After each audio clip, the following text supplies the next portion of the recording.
Peace. This is a meat and potato sorcery production starring myself, the Water Alchemist, and today's topic for the occult family is consciousness of a city. In previous videos, I have touched on relocation to another city if you use numerology or if you just feel like it's time for a change from an environmental perspective. But now I want to expound on that. Now, as many of you may know by now, that every city, whether you visit for vacational purposes or you're going to reside there full time, every city has a consciousness, has an energy that is sentient. It can pick up on other energies, whether or not you're welcome there or you are seen as an interloper. That's up to the city. Now, what many people don't know is that the energy that it can exude can be one that is masculine or feminine. And people say, well, is gender important in the grand scheme? Yes and no. I want to try and break a lot of you out of, is it black or white, or this academic mind state. Now, why do I say yes or no? The reason that I say that is because a good movie to look at is Constantine, City of Demons. I've recommended this to my students. And in that movie, it's animated, but it's very good. And in the movie, John Constantine had encountered the collective consciousness of Los Angeles, who projected a female avatar. Now, the reason that I said both yes and no is because any type of spirit or energy can project masculine or feminine attributes. So, no, it isn't important. Now, flip side of that metaphysical coin, yes, it is important. Why? Because anytime that any spirit or consciousness encounters you, the so-called human or the one that thinks like a human from an academic perspective, they will go by energy or manifestation that makes you comfortable. So if you're more comfortable dealing with males, that's what it'll manifest as. Will it manifest as a female if you're comfortable and it puts you at ease? Yes. And then sometimes, depending if it has a chaotic aspect, it will manifest as something that you could never possibly imagine. And that's so it breaks you out of this mind state. Well, it just has to be this way. It has to be the way of my pedestrian thoughts. No, it does not. So every city has a particular consciousness. So you can find this out no other way than going to parks, because trees contain so much history. And it may have even seen your cousins, your grandmother, your aunt, etc. So go there and talk to the trees, and the trees will reveal certain things.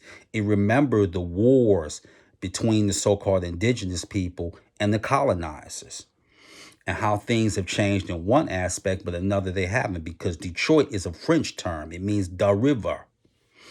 That's one.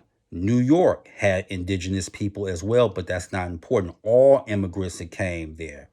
Now, why is this important when it comes to New York? Because New York has a goddess energy, a twin energy, matter of fact.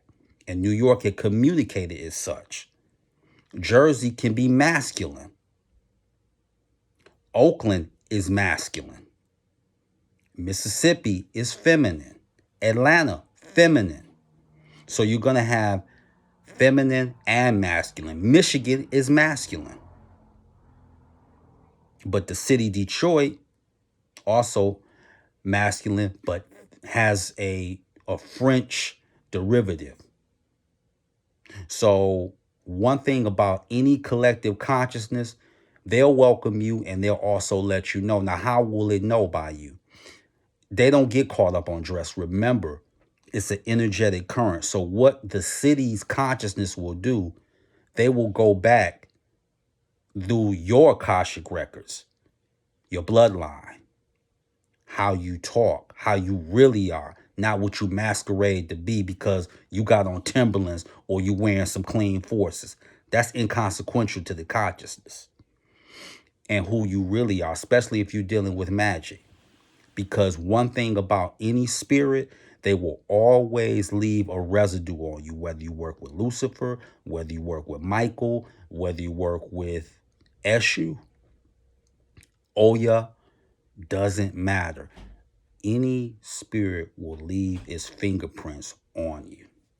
And the trees, the rivers, the lakes, they will sniff that out. Just like you have some monuments that have certain spirits binded to it, and you would never know that. And the cemeteries definitely know when you pass by them.